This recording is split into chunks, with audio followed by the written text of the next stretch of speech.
ಶಿವಕುಮಾರ್ ಅವರು ಸಿಎಂ ಆದ ನಂತರ ಜಮೀರ್ ಅಹಮದ್ ಖಾನ್ ಅವರಿಗೆ ಉಳಿಗಾಲ ಇಲ್ಲ ಅಂತ ಹೇಳಿ ಏನ್ ಹೇಳ್ತೀರಿ? ಮಾನ್ಯ ಡಿ ಕೆ ಶಿವಕುಮಾರ್ ಸಾಹೇಬರು ಸಂಘಟನಾ ಚತುರರಾಗಿ ಅವರು ಯಾವ ರೀತಿ ಪಕ್ಷವನ್ನು ಮುನ್ನಡೆಸಿದ್ದಾರೆ, ಕೋವಿಡ್ ಸಂಕಷ್ಟದ ಕಾಲದಲ್ಲಿ ಪಕ್ಷವನ್ನು ಮುನ್ನಡೆಸಿ ಅವರು ಬಹಳಷ್ಟು ಬದಲಾವಣೆಗಳನ್ನು ಪಕ್ಷದಲ್ಲಿ ತಂದು ಇವತ್ತು ಪಕ್ಷ ಅಧಿಕಾರಕ್ಕೆ ಬರೋದರಲ್ಲಿ ಅವರದೇ ಆದಂಥ ದೊಡ್ಡ ಹೋರಾಟ ಇದೆ. ಸೊ ಈಗ ಸರ್ಕಾರದಲ್ಲಿ ಅವರು 1992ರಲ್ಲಿ ಮಾನ್ಯ ಅಂದಿನ ಮುಖ್ಯಮಂತ್ರಿ ಅಂತ ಮಾನ್ಯ ಬಂಗಾರಪ್ಪನವರ ಒಂದು ಕ್ಯಾಬಿನೆಟ್ನಲ್ಲಿ ಬಂದಿಖಾನೆ ಸಚಿವರಾಗಿ ಅಲ್ಲಿಂದ ಇಲ್ಲಿವರೆಗೆ ಭಾಳಷ್ಟು ಆಡಳಿತದ ಆಯಾಮಗಳ ಮೇಲೆ ಅವರು ನೋಡಿರುವಂಥದ್ದು ಮತ್ತು ಕೆಲಸ ಮಾಡಿರುವಂಥದ್ದು ಭಾಳಷ್ಟು ಅನುಭವ ಇದೆ ಅವರಿಗೆ. ದಕ್ಷ ಆಡಳಿತಗಾರರಾಗಿದ್ದಾರೆ. ಸೊ ಅವರು ಯಾರ ಜೊತೆನೂ ಅನ್ಯಾಯ ಆಗುವಂಥ ಕೆಲಸವನ್ನು ಅವರು ಮಾಡಲ್ಲ.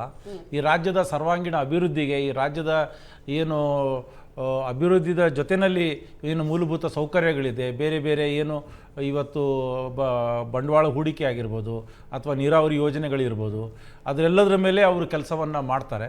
ಮತ್ತು ಕಳೆದ 3 ವರ್ಷದಿಂದ ಮಾನ್ಯ ಸಿದ್ದರಾಮಯ್ಯನವರು ಯಾವ ರೀತಿ ಈ ಸಾಮಾಜಿಕ ನ್ಯಾಯದಡಿನಲ್ಲಿ ಯೋಜನೆಗಳನ್ನು ತಂದರು, ಆ ಯೋಜನೆಗಳನ್ನು ಮುಂದುವರಿಸಿ ಇನ್ನೂ ಹೆಚ್ಚಿನ ರೀತಿಯಲ್ಲಿ ನೆನ್ನೆನೇ ಮಾನ್ಯ ಹೊಸ ಮುಖ್ಯಮಂತ್ರಿಗಳಾದಂತಹ ಡಿ ಕೆ ಶಿವಕುಮಾರ್ ಅವರು ಕೆಲವೊಂದು ಯೋಜನೆಗಳನ್ನು ಘೋಷಣೆ ಮಾಡಿದ್ದಾರೆ. ಈ ರೀತಿ ಅವರದೇ ಆದಂತಹ ಒಂದು ಹಳೆ ಬೇರು ಹೊಸ ಚಿಗುರು ರೀತಿಯಲ್ಲಿ ಅವರು ಸಂಪುಟವನ್ನು ತೆಗೆದುಕೊಂಡು ಹೋಗಿ ಒಂದು ಒಳ್ಳೆಯ ರೀತಿಯ ಸರ್ವಾಂಗೀಣ ಅಭಿವೃದ್ಧಿ ಮಾಡ್ತಾರೆ ಈ ರಾಜ್ಯಕ್ಕೆ ಅಂತ. ನಿಮ್ಗೆ ಅನಿಸುತ್ತೆ ಸರ್? ಮೇಡಮ್, ಅವರು ದಕ್ಷ ಅಂದರು ಭ್ರಷ್ಟ ಅಂದರು ನನಗೆ ಸ್ವಲ್ಪ ಕನ್ಫ್ಯೂಸ್ ಆಯಿತು. ಅಲ್ಲ, ಈಗ ಭ್ರಷ್ಟಾಚಾರ, ಈಗ ಯಾರು ಭ್ರಷ್ಟಾಚಾರ ಮಾಡ್ತಾ ಇರ್ತಾರೆ ಕಾಮಾಲೆಕಂಡದವರಿಗೆ ಪ್ರಪಂಚನೇ ಹಳದಿ ಕಾಣುತ್ತೆ. ಅವ್ರು ಭ್ರಷ್ಟಾಚಾರನೇ ಮಾಡ್ಕೊಂಡು ಬಂದಿದ್ದಾರೆ, ಅವ್ರಿಗೆ ಎಲ್ಲ ಭ್ರಷ್ಟನೇ. 2008ರಲ್ಲಿ ಅವ್ರದ್ದು 7 ಕೋಟಿ ಇತ್ತು ಆಸ್ತಿ, ಇವತ್ತು 14,000 ಕೋಟಿ ಆಗಿದೆ. ಇದು ಸರ್, ಅದು 7 ಕೋಟಿ ಇತ್ತು, 14,000 ಕೋಟಿ ಆಗಿದೆ. ಎಸ್, ಒಪ್ಕೊಳ್ತೀನಿ. ಇದು ಭಾರತದ ಅತ್ಯಂತ ಶ್ರೀಮಂತ ಅವರು ಒಪ್ಕೊಳ್ಳೋಣ ಸರ್. ಅವ್ರು ಎಲ್ಲೆಲ್ಲಿ ಇನ್ವೆಸ್ಟ್ ಮಾಡಿದ್ರು, ಎಷ್ಟು ಲಾಭ ತಂತು ಅಂತ ಹೇಳಿದಾರೆ ನಿಮ್ಗೆ? ಹಂಗೆ ಹೇಳೋದು ಎಷ್ಟು ಸರಿಯಾಗಿರುತ್ತೆ?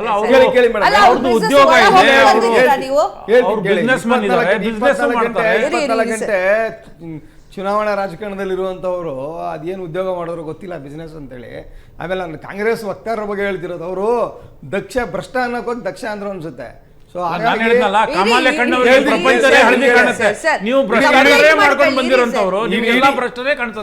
ಇಡೀ ದೇಶದ ತುಂಬಾ ಇವರು ಅದಾನಿ ಬಗ್ಗೆ ಬೈಕಂಡು ತಿರ್ಗಾಡ್ತಿದ್ರು.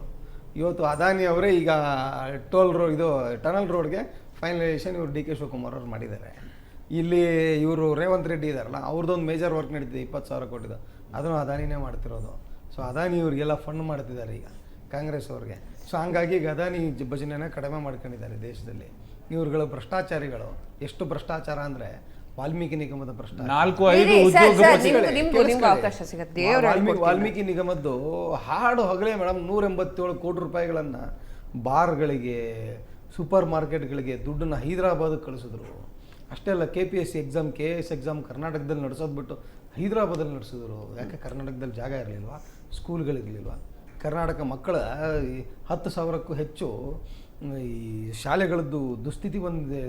ಕಟ್ಟಡಗಳು ಸರಿ ಇಲ್ಲ. ಎಷ್ಟೊಂದು ಕಡೆಗೆ ಬಿಲ್ಡಿಂಗ್ ಬಿದ್ದು ತಲೆ ಹೊಡ್ಕೊಂಡ್ರು ಎಷ್ಟೊಂದು ಜನ ಮಕ್ಕಳು. ಇದ್ರ ಬಗ್ಗೆ ಕೇರೆ ಇಲ್ಲ ಕಾಂಗ್ರೆಸ್ ಸರ್ಕಾರಕ್ಕೆ. ಇವರು ನೋಡಿ, ಕಳೆದ 1-1.5 ತಿಂಗಳಿಂದ ಕುರ್ಚಿ ಕಚ್ಚಾಟ ಆಗಿದೆ. ರಾಜ್ಯದಲ್ಲಿ ಮಳೆ ಬಂದಿದೆ, ಎಷ್ಟೊಂದು ಕಡೆ ಬರ ಇದೆ. ಒಂದು ಚೂರು ಜನರ ಬಗ್ಗೆ ಕಾಳಜಿ ಇಲ್ಲ ಈ ಸರ್ಕಾರಕ್ಕೆ. ಹೇಳಕ್ ಬಂದ್ರಿ ನೀವು? ಅಲ್ಲ, ನಾನು ಹೇಳ್ತಾ ಇರೋದು, ಈಗ ಇವರು ಕುರ್ಚಿ ಕಿತ್ತಾಟ ಅದು ಇದು ಅಂತ ಹೇಳ್ತಾ ಇದ್ದಾರೆ. ಕಳೆದ 8 ವರ್ಷದಲ್ಲಿ ಅಂದರೆ 2008ರಿಂದ 2013ವರೆಗೆ 3 ಮುಖ್ಯಮಂತ್ರಿಗಳನ್ನು ಬದಲಾವಣೆ ಮಾಡಿದರು. ಎಂಥ ಪ್ರಹಸನಗಳು ಮಾಡಿದರು. ಈ ರಿಸಾರ್ಟ್ ರಾಜಕಾರಣ ಮಾಡಿದರು, ಭಿನ್ನಾಭಿಪ್ರಾಯ, ಆ ಕಡೆ ರೆಡ್ಡಿ ಗ್ಯಾಂಗ್ ಬಂದಿತ್ತು. ಸೊ ಈ ರೀತಿ ಸರ್ಕಾರವನ್ನು ನಡೆಸಿದರು. 2019ರಿಂದ 2 ಮುಖ್ಯಮಂತ್ರಿ, ಅಂದರೆ ನಾವು ಕಳೆದ 8 ವರ್ಷದಲ್ಲಿ ಪ್ರಥಮ ಬಾರಿಗೆ ಒಂದು ಮುಖ್ಯಮಂತ್ರಿ ಬದಲಾವಣೆ ಮಾಡಿ ಒಂದು ಅಧಿಕಾರ ಹಸ್ತಾಂತರ ಮಾಡುವಂಥ ಕೆಲಸವನ್ನು ಮಾಡಿದ್ವಿ. ಇವರು ಅದೇ 8 ವರ್ಷದಲ್ಲಿ 5 ಮುಖ್ಯಮಂತ್ರಿಗಳನ್ನು ಬದಲಾವಣೆ ಮಾಡಿರುವಂಥದ್ದು. ಸೊ ಇದರ ಮೇಲೆ ಗೊತ್ತಾಗುತ್ತೆ ಯಾರಿಗೆ. ನೋಡಿ, ಮಾತನಾಡುವಾಗ ಮೊದಲು ನಾವು ಏನು ಅನ್ನೋದನ್ನು ಅವ್ರು ಅರ್ಥ ಮಾಡ್ಕೋಬೇಕಾಗುತ್ತದೆ. ಅರ್ಥ ಆಯ್ತಲ್ಲ. 4-5 ಉದ್ಯೋಗಪತಿಗಳ ಪರವಾಗಿ ನಿಂತಿರುವಂತಹ ಇವರು ಕೇಂದ್ರ ಸರ್ಕಾರದವ್ರ ಬಗ್ಗೆ ಇವ್ರು ಹೇಳ್ತಾ ಇದ್ರು, ಇವತ್ತು ಅಡಾನಿ ಅವರು ಇಲ್ಲಿ ಇನ್ವೆಸ್ಟ್ ಮಾಡಿದ್ದಾರೆ, ಇವ್ರ ಜೊತೆಯಲ್ಲಿ ಬಿಸ್ನೆಸ್ ಮಾಡ್ತಾ ಇದ್ದಾರೆ ಅಂತ. ಅರ್ಥ ಆಯ್ತಲ್ಲ. ಈ ದೇಶದ ಏರ್ಪೋರ್ಟ್ಗಳಾಗಿರ್ಬೋದು, ಈ ದೇಶದ ನಾವು ಏನು ಪಬ್ಲಿಕ್ ಸೆಕ್ಟರ್ ಯೂನಿಟ್ಗಳನ್ನು ಮಾನ್ಯ ನೆಹರು ಅವರ ಕಾಲದಿಂದ ಹಿಡಿದು ಏನು 104 ಪಬ್ಲಿಕ್ ಸೆಕ್ಟರ್ಗಳನ್ನು ನಾವು ಯೂನಿಟ್ಗಳನ್ನು ಏನು ಮಾಡಿದ್ವಿ, ಅದನ್ನು ಆ PSUಗಳನ್ನು ಎಲ್ಲವನ್ನ ಇವತ್ತು ಒಂದು ಖಾಸಗೀಕರಣ ಮಾಡ್ತಾ ಇದ್ದಾರೆ, ಇಲ್ಲಾಂದರೆ ಮಾರಾಟ ಮಾಡ್ತಾ ಇದ್ದಾರೆ. ಸೊ ಈ ದೇಶದ ಸಂಪನ್ಮೂಲವನ್ನು 4-5 ಉದ್ಯೋಗಪತಿಗಳಿಗೆ ಕೊಡುವಂಥ ಕೆಲಸವನ್ನು ಇವರು ಮಾನ್ಯ ಮೋದಿ ಅವರು ಮಾಡ್ತಾ ಇದ್ದಾರೆ. ಭ್ರಷ್ಟಾಚಾರ ಈ CAG-ನಲ್ಲಿ ನೀವು ನೋಡಿ, ಆಯುಷ್ಮಾನ್ ಭಾರತ್ ಇರ್ಬೋದು, ಅಥವಾ ಭಾರತ್ ಮಾಲಾ ಪ್ರಾಜೆಕ್ಟ್ ಇರ್ಬೋದು, ಅಥವಾ ದ್ವಾರಕಾ ಎಕ್ಸ್ಪ್ರೆಸ್ ಪ್ರಾಜೆಕ್ಟ್ ಇರ್ಬೋದು, ಅಥವಾ ನಿಮ್ಮ PM ಕೇರ್ ಇರ್ಬೋದು, ಅಥವಾ ಇಲೆಕ್ಟ್ರಲ್ ಬಾಂಡ್ ಇರ್ಬೋದು, ಎಷ್ಟು ಹಗರಣಗಳಿದೆ. ಅರ್ಥ ಆಯ್ತಲ್ಲ. ಹಗರಣಗಳನ್ನ ಮಾಡ್ಕೊಂಡ್ರೆ ಇವತ್ತು ಬರ್ತಾ ಇರುವವರು ನಮ್ಮ ಕಡೆ ಬೆಳೆ ಮಾಡಿ ತೋರಿಸುವಂತ ಕೆಲಸವನ್ನ ಮಾಡ್ತಾ ಇದ್ದಾರೆ. ಇವ್ರಿಗೆ ಯಾವ ನೈತಿಕತೆ ಇದೆ? ನಾನು ಓಪನ್ ಚಾಲೆಂಜ್ ಆಗ್ತೀನಿ. ಇವ್ರಿಗೆ ದಮ್ ಇತ್ತು ಅಂದ್ರೆ ಒಂದೇ ಒಂದು PSU ಮಾರಾಟ ಆಗಿರೋದು, ಒಂದೇ ಒಂದು PSU ಖಾಸಗೀಕರಣ ಆಗಿರೋದು ತೋರಿಸ್ಬಿಟ್ರೆ ರಾಜಕಾರಣ ಬಿಟ್ಬಿಡ್ತೀವಿ. ಇವ್ರಿಗೆ ದಮ್ ಇಲ್ವಾ?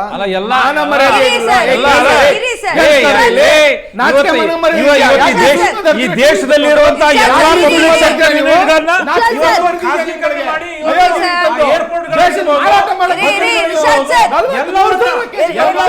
ಅಡಾನಿಗೆ ಕೊಡುವಂತ ಕೆಲಸವನ್ನ ಮಾಡಿದ್ರಿ. 4-5 ಉದ್ಯೋಗಪತಿಗಳಿಗೇನೆ ಈ ದೇಶದ ಸಂಪನ್ಮೂಲ ಕೊಡುವಂತ ಕೆಲಸ ಕಂಪ್ಲೀಟ್ ಮಾಡ್ಕೊಳ್ಳಿ. ಮುಗಿತಾ ಸರ್ ನಿಮ್ದು? ಇಲ್ಲ, ನಾನು ಹೇಳಕ್ ಬಂದಿದ್ದೀನಿ. ನೀವು ಒಂದೇ ಒಂದು ಆಗಿತ್ತು ಅಂದ್ರೆ ತೋರಿಸ್ಲಿ, ನೀವೇ ಹುಡ್ಕಾಡಿ. ಇವ್ರುಗಳು ಯಾವ್ದೋ ಮದರಸ ಚಾಪ್ಗಳಲ್ಲಿ ಕೂತ್ಕೊಂಡು ಕಲ್ತು ಬಂದು ಯಾವ್ದೋ ವಾಟ್ಸ್ಆಪ್ ಮೆಸೇಜ್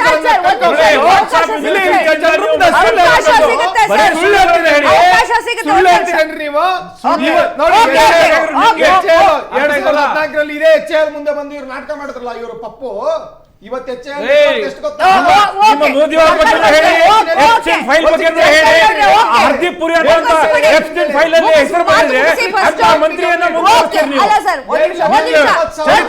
ನಿಮ್ಮ ಚರಿತ್ರೆ.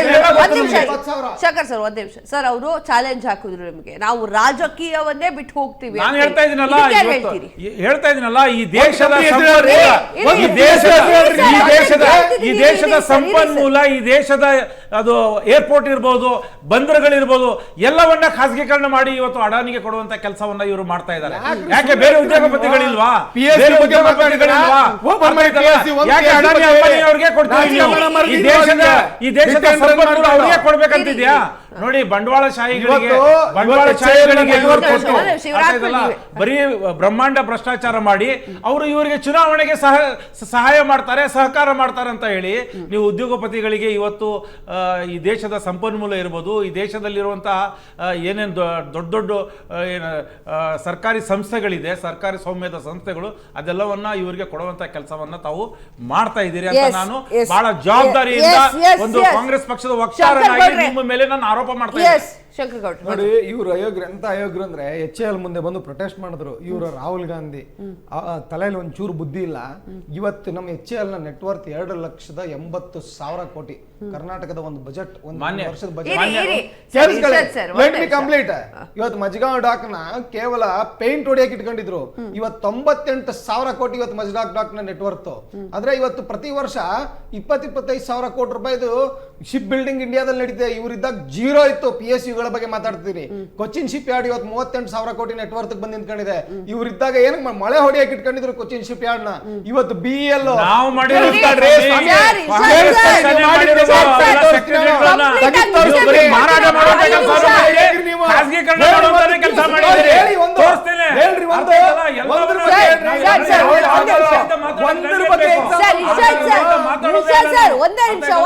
ಕಂಪ್ಲೀಟ್ ಮಾಡ್ಲಿ, ನಿಮ್ಗೆ ಕೊಡ್ತೀನಿ. BEL ಈ ದೇಶದ ಮೆಟ್ರೋಗಳನ್ನ ನಮ್ಮಲ್ಲೇ ಉತ್ಪಾದನೆ ಆಗ್ತಿದೆ. ಇದಕ್ಕೆ ಕಾರಣ ಬಿಜೆಪಿ ಸರ್ಕಾರ 2,30,000 ಕೋಟಿ ಇವತ್ತು BEL ಒಂದೇ ₹1 ಇವರು ಒಂದು ಮೊಳೆ ಮ್ಯಾನುಫ್ಯಾಕ್ಚರ್ ಮಾಡ್ತಾರೆ.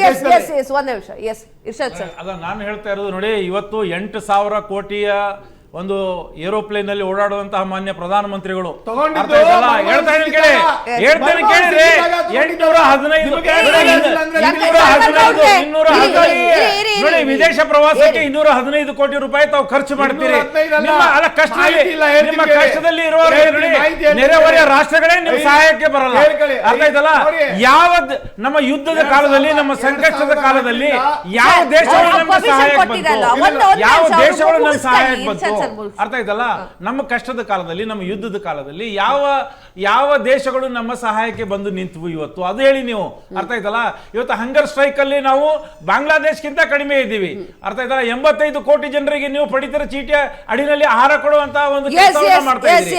ಅದನ್ನ ಹೇಳ್ತೀನಿ, $5 ಟ್ರಿಲಿಯನ್ ನಾವು ಅರ್ಥವ್ಯವಸ್ಥೆ ಮಾಡ್ತೀವಿ ಅಂತ ಹೇಳಿ. ನೋಡಿ, ಹೇಳೋದ್ರಲ್ಲಿ, ಮಾತಲ್ಲಿ ಮತ್ತು ಕೃತಿನಲ್ಲಿ ಒಂದೇ ಸಾಮ್ಯತೆ ಇರಬೇಕಾಗ್ತದೆ. ಅರ್ಥ ಆಯ್ತಲ್ಲ? ಮಾತು ಮತ್ತು ಕೃತಿನಲ್ಲಿ ಬರೀ ಭಾಷಣ ಮಾಡೋದು, 11 ವರ್ಷದಲ್ಲಿ ಭಾಷಣ ಮಾಡೋದು ತಾವು ಏನೂ ಮಾಡ್ಲಿಲ್ಲ. ಒಂದು ಮಾತನ್ನ 1000 ಸಲ ಹೇಳಿ ಅದನ್ನ ನಿಜ ಮಾಡುವಂತ ಜಾಯಮಾನ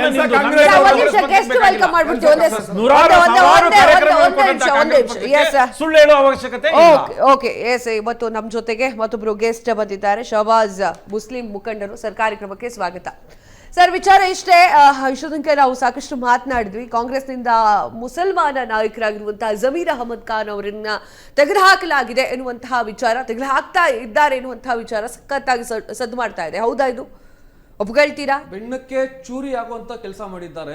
ದಾವಣಗೆರೆ ಬರೇ ಟ್ರೈಲರ್ ಇತ್ತು, ಆದ್ರೆ 2028ಕ್ಕೆ ಈ ಮುಸಲ್ಮಾನರು ಈ ನಮ್ಮ ಜಮೀರ್ ಅಹಮದ್ ಖಾನ್ ಸಾಹೇಬರಿಗೆ ಸೀಟ್ ಕೊಟ್ಟಿಲ್ಲ, ಇವತ್ತು ಮಿನಿಸ್ಟ್ರಿ ಸೀಟ್ ಕೊಟ್ಟಿಲ್ಲ. ಅದಕ್ಕೋಸ್ಕರ ಎಲ್ಲ ಅವ್ರದ್ದು ಫ್ಯಾನ್ಸ್ ಆಗಿರ್ಬೋದು, ಎಲ್ಲ ಬೇರೆಯವ್ರಾಗಿರ್ಬೋದು, ಅವ್ರ ಫಾಲೋವರ್ಸ್, ಅವ್ರದ್ದೆಲ್ಲರದು ಸೆಂಟಿಮೆಂಟ್ಸ್ ಹರ್ಟ್ ಆಗಿದೆ. ಇದು ಪ್ರಾಪರ್ಲಿ ಇದು ಲೈಕ್ ಬೆನ್ನಕ್ಕೆ ಚೂರಿ ಹಾಕಿದ್ದಾರೆ. ಸಿದ್ದರಾಮಯ್ಯ ಸಾಹೇಬರು ಇರೋ ತನಕ ಆ ವಿಡಿಯೋ ಆಡಿಯೋ ಲೀಕ್ ಆಗಿಲ್ಲ. ಅವ್ರದ್ದು ರೆಸಿಗ್ನೇಷನ್ ಆದ್ಮೇಲೆ CLP ಮೀಟಿಂಗ್ ನಡೀತು, ಅದಾದ ನಂತರನೂ ರಿಲೀಸ್ ಆಗಿಲ್ಲ. ಮಂತ್ರಿ ಸ್ಥಾನ ಅವ್ರಿಗೆ ಎಲ್ಲಿ ಸಿಗುತ್ತೆ, ಅವ್ರಿಗೆ DCM ಸ್ಥಾನ ಎಲ್ಲಿ ತಪ್ಪುತ್ತೆ, ಎಲ್ಲಿ ಸಿಗ್ಬಿಡುತ್ತೆ ಅಂತ ಈ ಒಂದು ಷಡ್ಯಂತ್ರವನ್ನು AI ಮುಖಾಂತರ ಮಾಡಿದ್ದಾರೆ. ಈಗ ಒಪ್ಕೊಳ್ಳೋದಿಲ್ಲ, ಅವ್ರದ್ದೇ ವಾಯ್ಸ್ ಅಂತ ನೀವು ಒಪ್ಕೊಳ್ಳೋದಿಲ್ಲ. ಅದಕ್ಕೆ FSL ಐತೆ, ಆಲ್ರೆಡಿ FSL ಗೆ ಕಳ್ಸಿದ್ದಾರೆ. ಅದ್ರದ್ದು ಒಂದು ಪ್ರೊಸೀಜರ್ ಐತೆ, ಅದ್ಮೇಲೆ ಅವರು ಕಂಪ್ಲೇಂಟ್ ಕೊಟ್ಟಿದ್ದಾರೆ. ಅದೇನಾಗುತ್ತೆ ರಿಪೋರ್ಟ್ ಆದ್ಮೇಲೆ ಗೊತ್ತಾಗುತ್ತೆ. ಈಗ ಜಮೀರ್ ಅಹಮದ್ ಖಾನ್ ಅವರು ಮುಸಲ್ಮಾನ ನಾಯಕರ ಜೊತೆಗೆ ನಿಂತ್ಕೊಂಡ್ರು ದಾವಣಗೆರೆ ಎಲೆಕ್ಷನ್ ನಲ್ಲಿ. ಈಗ ಮುಸಲ್ಮಾನ ನಾಯಕರು ಜಮೀರ್ ಅಹಮದ್ ಖಾನ್ ಅವರ ಜೊತೆಗೆ ನಿಂತ್ಕೊಳ್ಬೇಕಾಗಿದೆ. ದಿವ್ಯಾಂಗಿತ ಪೂಜ್ಯ ಶ್ರೀ ಶ್ರೀ ಶ್ರೀ ಶಾಮನೂರ್ ಶಿವಶಂಕರಪ್ಪಾಜಿ ಅವರು BY ರಾಘವೇಂದ್ರ ಸಾಹೇಬರಿಗೆ 2024 ಚುನಾವಣೆಯಲ್ಲಿ ಪಬ್ಲಿಕ್ ಅಲ್ಲಿ ಅವ್ರಿಗೆ ಸಪೋರ್ಟ್ ಮಾಡಿ ಅಂತ ಹೇಳ್ತಾರೆ. ಅವಾಗ ಈ ಕಾಂಗ್ರೆಸ್ ಪಾರ್ಟಿನ ಶಿಸ್ತು, ಈ ಕಾಂಗ್ರೆಸ್ ಪಾರ್ಟಿನ ಒಂದು ಗೈಡ್ ಲೈನ್ಸ್, ಇವ್ರದ್ದು ಪ್ರೋಟೋಕಾಲ್ಸ್ ಎಲ್ಲೋಗಿತ್ತು ಆ ಟೈಮಲ್ಲಿ? ಬರೇ ಜಮೀರ್ ಅಹಮದ್ ಖಾನ್ ಬೆಳಿತವ್ರೆ, ಇವರು ಕಾಂಗ್ರೆಸ್ ಪಾರ್ಟಿಯಲ್ಲಿ ಒಬ್ಬ ಮೈನಾರಿಟಿ ಮುಸ್ಲಿಂ ಲೀಡರ್ ಆಗಿ ಬೆಳಿತವ್ರೆ ಅಂತ ಇವ್ರ ಪಾರ್ಟಿ ಲೀಡರ್ಸ್ ಇವ್ರಿಗೆ ಜಮೀರ್ ಅಹಮದ್ ಖಾನ್ ಅವ್ರನ್ನ ದೂರ ಮಾಡ್ಲಾಗ್ತಿದೆ ಅಂತ 100%. ಹಂಗ UT Khadar is a leader. There is a difference between a leader and a mass leader. Okay. ನಿಮಗೆ ಜಮೀರ್ ಅಹಮದ್ ಖಾನ್ ಅವರಿಗೆ ಸಚಿವ ಸ್ಥಾನ ಕೊಡಬೇಕು ಅಂತಿತ್ತು. ಹೌದು, ಬರೇ ಸಚಿವ ಸ್ಥಾನ ಇಲ್ಲ, ಅವ್ರಿಗೆ DCM ಕೊಡ್ಬೇಕಾಗಿತ್ತು. I know it is unconstitutional position, but still ಒಬ್ಬ ದಲಿತರಾದ ಸನ್ಮಾನ್ಯ ಶ್ರೀ ಪರಮೇಶ್ವರ್ ಸಾಹೇಬ್ರಿಗೆ ಇವತ್ತು DCM ಸೀಟ್ ಕೊಟ್ಟಿದ್ದಾರೆ. ಅದೇ ಒಬ್ಬ ಮುಸ್ಲಿಂ ಮುಖಂಡನಿಗೆ ಯಾಕೆ ಕೊಟ್ಟಿಲ್ಲ? UT ಖಾದರ್ ಸಾಹೇಬ್ರಿಗೂ ಕೊಡ್ಬೋದಾಗಿತ್ತು. ಒಬ್ಬ ಮುಸಲ್ಮಾನಿಗೆ DCM ಯಾಕೆ ಕೊಟ್ಟಿಲ್ಲ? ಓಕೆ, ಶಂಕರ್ ಗೌಡ್ರು ಏನ್ ಹೇಳ್ತೀರಿ? ಇಲ್ಲ, ಅವರು ಕೇಳುತ್ತಿರುವುದು ನ್ಯಾಯಯುತವಾಗಿದೆ. ಯಾಕಂದ್ರೆ ಈ ಕಾಂಗ್ರೆಸ್ ಸರ್ಕಾರ ಬಂದಾಗ ಕಾಂಗ್ರೆಸ್ನ ಸಿದ್ದರಾಮಯ್ಯವರು ಹೇಳಿದ್ರು, DK ಶಿವಕುಮಾರ್ ಹೇಳಿದ್ರು, ನಾವು ಗೆದ್ದಿದ್ದೆ ಮುಸಲ್ಮಾನರು ಓಟಿಂದ ಅಂತ ಹೇಳಿ. ಆಮೇಲೆ ಉಲೇಮಗಳು ಅವ್ರು ದೊಡ್ಡ ಪ್ರಮಾಣದಲ್ಲಿ ಹೇಳಿದ್ದಾರೆ, ನಾವು 90% ಮುಸಲ್ಮಾನರು ನಿಮ್ಗೆ ಓಟ್ ಹಾಕಿದೀವಿ ಅಂತ. ಅವ್ರು ನ್ಯಾಯಯುತವಾಗಿ ಕೇಳ್ತಿರೋದು ಪಕ್ಷ ಮತ್ತು ಆ ಸಮುದಾಯದ ಮಧ್ಯದ್ದು. ಅವರ ಮಧ್ಯ ಎಲೆಕ್ಷನ್ಗಿಂತ ಮುಂಚೆ ಏನು ಒಪ್ಪಂದ ಆಗಿತ್ತು ನಮಗೆ ಗೊತ್ತಿಲ್ಲ. ಅವ್ರವ್ರು ಬಗೆಹರಿಸ್ಕೋಬೇಕು ಅಂತ ನಾನು ಹೇಳಿ. ಇವತ್ತು ಹಿಜಾಬ್ ಬ್ಯಾನ್ ಅಂತ ನಾವು ಸರ್ಕಾರದಿಂದ ನಾವು ತೆಗ್ದಿದ್ದೀವಿ ಅಂತ ಹೇಳ್ತವ್ರೆ ಈ ಕಾಂಗ್ರೆಸ್ ಅವರು. ಆ ಪೆಟಿಷನ್ ಬಂದು ಸುಪ್ರೀಂ ಕೋರ್ಟ್ ಅಲ್ಲಿ ಪ್ರೀಮೆಚೂರ್ ಐತೆ. ಅದು ಒಂದು ಕಾನ್ಸ್ಟಿಟ್ಯೂಷನಲ್ ಪೆಟಿಷನ್. ಅದು ಆ ಸುಪ್ರೀಂ ಕೋರ್ಟ್ ಅಲ್ಲಿ ಪ್ರೀಮೆಚೂರ್ ಇದ್ದಾಗ ಈ ಸರ್ಕಾರ ಅದಕ್ಕೆ ಅವ್ನು ರೆಡ್ ಮಾಡ್ತಾರೆ. ಏರಿ ನಾವು ಕಾಂಗ್ರೆಸ್ ವಕ್ತಾರನ್ನ ಕೇಳ್ತೀನಿ, ಏನ್ ಹೇಳ್ತೀರಿ ಅವ್ರು ಹೇಳಿರುವಂತಹ ವಿಚಾರಗಳಿಗೆ ನೋಡಿ, ಸಂಬಂಧ ಮಾನ್ಯ ಜಮೀರ್ ಅಹಮದ್ ಸಾಹೇಬ್ರು ನಮ್ಮ ಪಕ್ಷದ ಒಬ್ಬ ದೊಡ್ಡ ನಾಯಕರು, ದೊಡ್ಡ ಶಕ್ತಿ ಅವರು, ಅರ್ಥ ಆಯ್ತಲ್ಲ. ಅವರಿಗೆ ಬಹಳಷ್ಟು ಅವಕಾಶಗಳು ಕಾಂಗ್ರೆಸ್ ಪಕ್ಷ ಕೊಟ್ಟಿದೆ 2019ರಿಂದನೂ. ನಾವು ಅವರಿಗೆ ತೆಲಂಗಾಣದಲ್ಲಿ ಇನ್ಚಾರ್ಜ್ ಹಾಕೋ ಕೆಲಸವನ್ನ ಅವರು ಕಾಂಗ್ರೆಸ್ ಪಕ್ಷದ ಕೆಲಸವನ್ನ ಮಾಡಿದ್ದಾರೆ. ಮೊನ್ನೆ ಕೇರಳದಲ್ಲೂ ಅವರಿಗೆ ನಾವು ಇನ್ಚಾರ್ಜ್ ಅಂತ ಹಾಕಿದ್ವಿ, ಅಲ್ಲಿ ಹೋಗಿ ಒಳ್ಳೆ ರೀತಿಯಲ್ಲಿ ಕೆಲಸವನ್ನ ಮಾಡಿ ಬಂದಿದ್ದಾರೆ, ಅರ್ಥ ಆಯ್ತಲ್ಲ. ಅವರಿಗೆ ಅವರ ಸ್ಥಾನಮಾನಕ್ಕೆ ಒಂದು ತಕ್ಕವಾಗಿ ಕಾಂಗ್ರೆಸ್ ಪಕ್ಷ ಅವರಿಗೆ ನಡೆಸ್ಕೊಳ್ಳುತ್ತೆ. ಇನ್ನೂ 2-3 ಎಕ್ಸ್ಪಾನ್ಷನ್ಗಳಿದೆ. ಮಾನ್ಯ ಹೈಕಮಾಂಡ್ ಅವರು ಎಲ್ಲ ಆಯಾಮಗಳ ಮೇಲೆ ಬೆಳಕು ಚೆಲ್ಲಿ ಅವ್ರಿಗೆ ಯಾವ ರೀತಿ ಗೌರವಯುತವಾಗಿ ನಡ್ಸ್ಕೋಬೇಕು ಆ ರೀತಿ ಕಾಂಗ್ರೆಸ್ ಪಕ್ಷ ಅವರಿಗೆ ನಡ್ಸ್ಕೊಳ್ಳುತ್ತೆ. ಈಗ ಜಮೀರ್ ಅಹಮದ್ ಖಾನ್ ಅವರು ಪ್ರಮಾಣ ವಚನ ಸ್ವೀಕಾರ ಮಾಡುವಂತಹ ಕಾರ್ಯಕ್ರಮದಲ್ಲಿ ಇರಬಹುದಿತ್ತು. ಅವ್ರು ಹೇಳ್ತಾ ಇರೋದನ್ನ ನಾನು ನಿಮ್ಗೆ ಹೇಳ್ತಾ ಇದ್ದೀನಿ. ಅಂದ್ರೆ ಆ ಒಂದು ಸ್ಥಾನದಲ್ಲಿ ಅವ್ರು ಇರಬಹುದಿತ್ತು. ಯಾಕೆ ಅಲ್ಲಿ ಹೋಗಿ ನಿಂತ್ಕೊಂಡು ಅವ್ರ ಪ್ರಮಾಣ ವಚನ ಸ್ವೀಕಾರ ಮಾಡುವಂತ ಕೆಪಾಸಿಟಿ ಅವ್ರಿಗಿತ್ತು ಅಂತ ಹೇಳ್ತಾ ಇದ್ದಾರೆ ಮುಸಲ್ಮಾನ ಮುಖಂಡರು.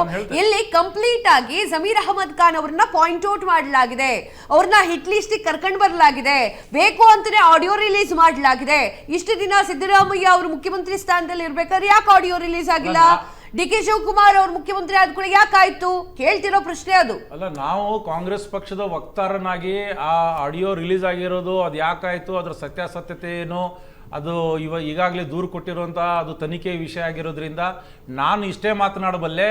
ಇವತ್ತು ಮಾನ್ಯ ಜಮೀರ್ ಅಹಮದ್ ಸಾಹೇಬರಿಗೆ ಕಾಂಗ್ರೆಸ್ ಪಕ್ಷ ಒಂದು ಗೌರವಯುತವಾಗಿ ನಡೆದುಕೊಳ್ಳುವಂಥ ಎಲ್ಲ ಕೆಲಸವನ್ನ ಮಾಡುತ್ತೆ.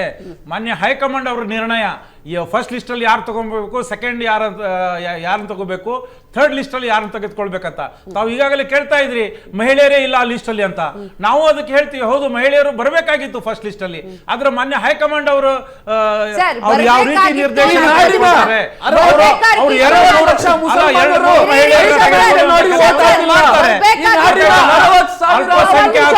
ಒಂದ್ ನಿಮಿಷ ಬರ್ಬೇಕಾಗಿತ್ತು ಮಹಿಳೆಯರಿಗೆ ಕೊಡ್ಬೇಕಾಗಿತ್ತು ಅಲ್ಲ.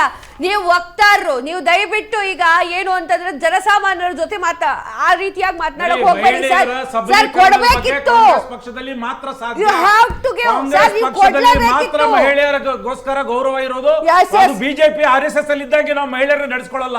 ನಾವು ಕಾಂಗ್ರೆಸ್ ಪಕ್ಷದಲ್ಲಿ ಮಹಿಳಾ ಸಬಲೀಕರಣಕ್ಕೆ ನಾವು ಒತ್ತವನ್ನು ಕೊಡುವಂತ ಪಕ್ಷ. ಹಾಗಾಗಿ ಮುಂದೆ ಆಗುವಂತ ಎಕ್ಸ್ಪಾನ್ಷನ್ ಗಳಲ್ಲಿ ಮಹಿಳೆಯರಿಗೆ ಒಂದು ಸ್ಥಾನಮಾನ ಕೊಡುವಂತ ಕೆಲಸವನ್ನ ನಮ್ಮ ಕಾಂಗ್ರೆಸ್ ಪಕ್ಷ ಮಾಡುತ್ತೆ. ಹೇಗಿದೆ ಅಂದ್ರೆ ಇವ್ರಿಗೆ ಸಂವಿಧಾನದ ಬಗ್ಗೆ ಒಂದ್ ಚೂರು ರೆಸ್ಪೆಕ್ಟ್ ಇಲ್ಲ. ನೆನ್ನೆ ಡಿ ಕೆ ಶಿವಕುಮಾರ್ ಹಿಂಗ್ ಸಂವಿಧಾನ ಇಟ್ಕೊಂಡು ಓದ್ ತಗೊಂಡ್ರು. ಸಂವಿಧಾನದಲ್ಲಿ ಏನ್ ಹೇಳಿದೆ, ಮುಖ್ಯಮಂತ್ರಿ ಮಾತ್ರ ತನ್ನ ಸಹಪಾಠಿಗಳನ್ನ, ತನ್ನ ಸಚಿವರು ಯಾರ್ಯಾರು ಆಗ್ಬೇಕು ಅಂತ ನಿಶ್ಚಯ ಮಾಡಬೇಕಾಗಿದ್ದು. ಇವರು ಪ್ರತಿಯೊಂದಕ್ಕೂ ಹೈಕಮಾಂಡ್ ಒಂದ್ ನಿಮಿಷ ಹೇಳ್ತೀನಿ ಕೇಳಿ ಮೇಡಮ್. ಕೇಳಿ ನಮ್ಗೆ ನೋಡಿ, ಕೇಳಿ ಮೇಡಮ್, ನಾವು ಇಷ್ಟು ಕೇಳಿ ಒಂದ್ ನಿಮಿಷ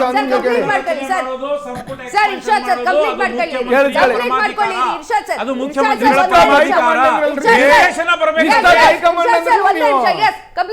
ನೋಡಿ. ಇವರು ಸಂವಿಧಾನ ವಿರೋಧವಾಗಿ ಏನೇನ್ ಮಾಡ್ಬೇಕಲ್ಲ ಅವೆಲ್ಲ ಮಾಡ್ತಾರೆ. ಸಂವಿಧಾನವನ್ನ ಬದಲಾವಣೆ ಮಾಡ್ತೇನೆ ಅಂತ ಹೇಳಿರೋರು ನೀವು. ಹೆಂಗೆ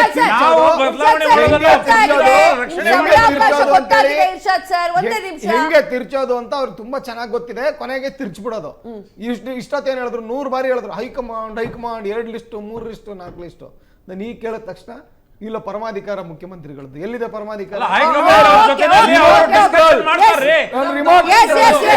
ಶಹಬಾಜ್ ಅವ್ರು ಹೇಳಿ. ದಾವಣಗೆರೆಯಲ್ಲಿ ಶಾಮನೂರು ಶಿವಶಂಕರಪ್ಪಾಜಿ ಅವ್ರು ಇದ್ದಾಗ BY ರಾಘವೇಂದ್ರಗೆ ಸಪೋರ್ಟ್ ಮಾಡಿ ಅಂತ ಓಪನ್ ಆಗಿ ಹೇಳ್ತಾರೆ. ಅವಾಗ ಅಧ್ಯಕ್ಷರು ಯಾರು ಇರ್ತಾರೆ? ನಮ್ಮ DK ಶಿವಕುಮಾರ್ ಸಾಹೇಬ್ರೆ ಇರ್ತಾರೆ.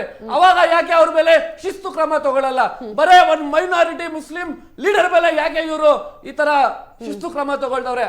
ಜಬ್ಬಾರ್ ಸಾಹೇಬ್ರಿಗೆ ಉಚ್ಚಾಟನೆ ಮಾಡಿದ್ರು, ನಸೀರ್ ಸಾಹೇಬ್ರಿಗೆ ಪೊಲಿಟಿಕಲ್ ಸೆಕ್ರೆಟರಿ ಇಂದ ಉಚ್ಚಾಟನೆ ಮಾಡಿದ್ರು. ಈ ತರ ಮಾಡಿ ಎಲ್ಲಾ ಮುಸಲ್ಮಾನ್ ನಾಯಕರಿಗೆ ಇವರು ಕಾಂಗ್ರೆಸ್ ಪಾರ್ಟಿಯಿಂದ ಆಚೆ ಹಾಕಕ್ಕೆ ಕೆಲಸ ಮಾಡ್ತವ್ರೆ. ಮತ್ತು 2028ರಲ್ಲಿ ಬರೋ ಚುನಾವಣೆ ಅಲ್ಲಿ ಅವ್ರಿಗೆ ಗೊತ್ತಾಗುತ್ತೆ, ದಿವಾಲಿ ಆಗೋಗುತ್ತೆ ಕಾಂಗ್ರೆಸ್. ಕಾಂಗ್ರೆಸ್ ಪಕ್ಷ ಎಲ್ಲ ಸಮುದಾಯದವರನ್ನ ವಿಶ್ವಾಸಕ್ಕೆ ತೆಗೆದುಕೊಂಡು ಹೋಗಿ ಒಂದು ಸಮಾಜ ನಿರ್ಮಾಣ ಮಾಡೋದ್ರಲ್ಲಿ ಈ ರಾಜ್ಯದ ಸಂಪನ್ಮೂಲ ಆಗಿರ್ಬೋದು, ಈ ರಾಜ್ಯದ ರಾಜಕೀಯ ಆಗಿರ್ಬೋದು, ಅಥವಾ ಶೈಕ್ಷಣಿಕ ಆಗಿರ್ಬೋದು, ಅಥವಾ ಸಾಮಾಜಿಕ ಆಗಿರ್ಬೋದು, ಎಲ್ರಿಗೂ ಸಮಪಾಲು, ಎಲ್ರಿಗೂ ಸಮಬಾಳು ಅನ್ನುವಂತ ಒಂದು ತತ್ವದ ಅಡಿನಲ್ಲಿ ಕಾಂಗ್ರೆಸ್ ಪಕ್ಷ ಮುನ್ನಡೀತದೆ. ಎಲ್ಲ ಸಮುದಾಯದವರನ್ನ ಅವರ ಅದು ಗೌರವಯುತವಾಗಿ ನಡೆಸ್ಕೊಳ್ಳೋದ ಅಷ್ಟೇ ಅಲ್ಲ, ನಾವು ರಾಜಕೀಯವಾಗಿ ಅವ್ರಿಗೆ ಮುನ್ನೆಲೆಗೆ ತರುವಂತ ಕೆಲಸವನ್ನ ಮಾಡ್ತೀವಿ. ಓಕೆ, ಕೊನೆಯದಾಗಿ ಮೇಡಮ್ ನೋಡಿ, ರಿಮೋಟ್ ಕಂಟ್ರೋಲ್ ಚೇಂಜ್ ಆಗಿದೆ, ಕಲೆಕ್ಷನ್ ಏಜೆಂಟ್ ಚೇಂಜ್ ಆಗಿದ್ದಾರೆ ಅಷ್ಟೇ. ರಾಜ್ಯದಲ್ಲಿ ಇವ್ರ ಆಡಳಿತ ಯಾವುದೇ ರೀತಿ ಬದಲಾವಣೆ ಆಗಲ್ಲ. ಇವ್ರ ಭ್ರಷ್ಟಾಚಾರ ಲೂಟಿ ಮುಂದುವರಿಯುತ್ತೆ ಅಂತ ನಾನು ಹೇಳಲಿಕ್ಕೆ ಇಷ್ಟಪಡ್ತೇನೆ. ಎಸ್, ಕೊನೆಯದಾಗಿ ನಮ್ಮ ಜೊತೆ ಇವತ್ತು ಇರ್ಷಾದ್ ಸಾಹೇಬ್ರು ಇಲ್ಲಿ ಇದ್ದಾರೆ. ಅವರು ಸುಮಾರು ವರ್ಷಗಳಿಂದ ಕಾಂಗ್ರೆಸ್ ಅಲ್ಲಿ ಇದ್ದಾರೆ, ನಾನು ನೋಡ್ಕೊಂಡು ಬರ್ತಾ ಇದ್ದೀನಿ.